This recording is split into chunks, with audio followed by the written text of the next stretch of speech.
Hello, welcome back to the video series. We continue to review the Understanding Construction Drawings textbook.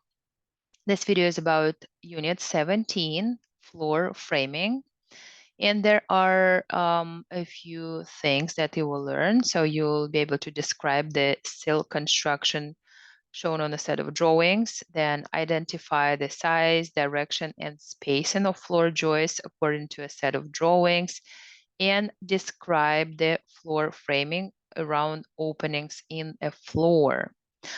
So let's talk about sill construction. Where the framing rests on concrete or masonry foundation walls, the piece in contact with the foundation is called the sill plate. And the sill plate is the piece through which the anchor bolts pass to secure the floor to the foundation. To prevent the sill plate from coming in direct contact with the foundation and to seal any small gaps, a sill sealer is included. This is compressible fibrous material that acts like a gasket in the sill construction, and all lumber in contact with the foundation, including the sill plate, must be pressure treated, or PT, with an approved chemical to prevent decay. So there are a few photographs in the textbook. I highly recommend reviewing them. It is important to back up my videos with the textbook. So the entire construction of the floor frame at the top of the foundation is called sill construction or the box sill. The box sill is made up of the sill sealer, sill plate, joist, and joist header or rim board. The sizes of materials are given on the wall section or sill detail. For areas where termites are present, a termite shield is included in the sill construction. A termite shield is a continuous metal shield that prevents termites from getting to the wood superstructure. Again, a few images here that I would like you to be familiar with, and a green note about the rim board. So please make sure that you take a look at those sustainability notes. So floor joists, they are parallel framing members that make up most of the floor framing.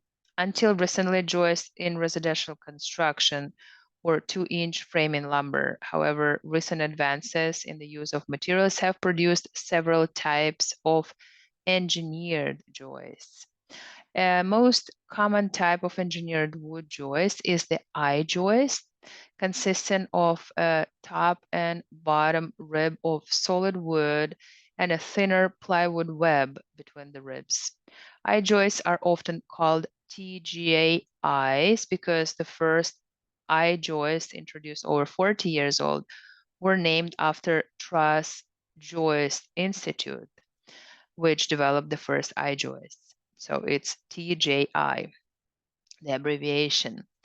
Although the materials in each type are different, their use is essentially the same.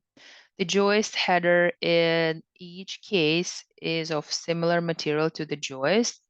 When I-joists are used, the header is typically an engineered rim board that is manufactured to have the same depth as the I-joists. So please take a look again at the images here. You can see the LVL or laminated veneer lumber. So there are different types of joists here. LVL, solid wood, I-joist, metal C-shape, and truss. There are other variations, but just for the sake of clarity, these are the main ones. So metal floor joists are often used in commercial and industrial construction, where non-metallic sheathed cable is installed through metal studs or floor joists. Bushing or grommet must be installed prior to installing the cable. So notes on the floor plans indicate the size, direction, and spacing of the joists in the floor above and So on most framing plans, each member is represented by a single line. So again, please take a look at the floor framing plans here in the textbook. In the simplest building, all joists run in the same direction and are supported between the foundation wall by a single girder. However, irregularities in building shapes require that joists run in different directions. As the building design becomes more complex, more variations in floor framing are necessary. And in this floor framing plan, you can see that there is like a hinge, and you can see that how actually the framing is positioned. So please review the drawings. This is mandatory. Also, there are floor framing plans here for the lake house. This is what is actually discussed in part 2. So please review that. You can see how the rooms are connected.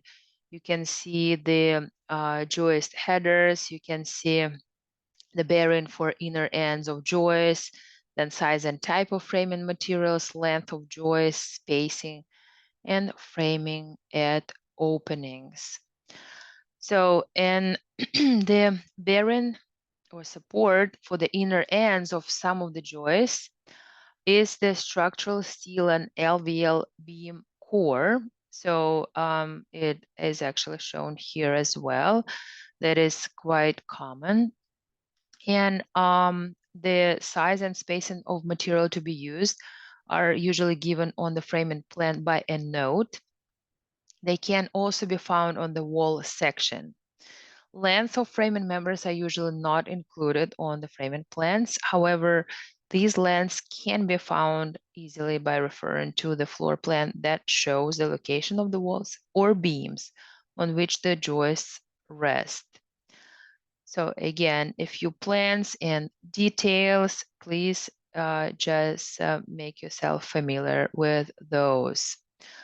So framing at openings, where stairs and chimneys pass through the floor frame, some of the joists must be cut out to form an opening. The ends of these joists are supported by headers made of 2 or more members. The full joists at the sides of the opening have to carry the extra load of the shortened joists and headers. So they are also doubled or tripled.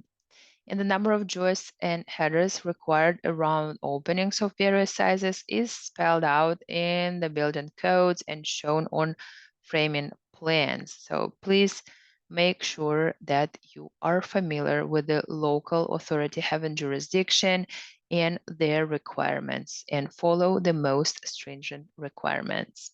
So that was it for Unit 17. Thank you so much for watching. I will see you in Unit 18.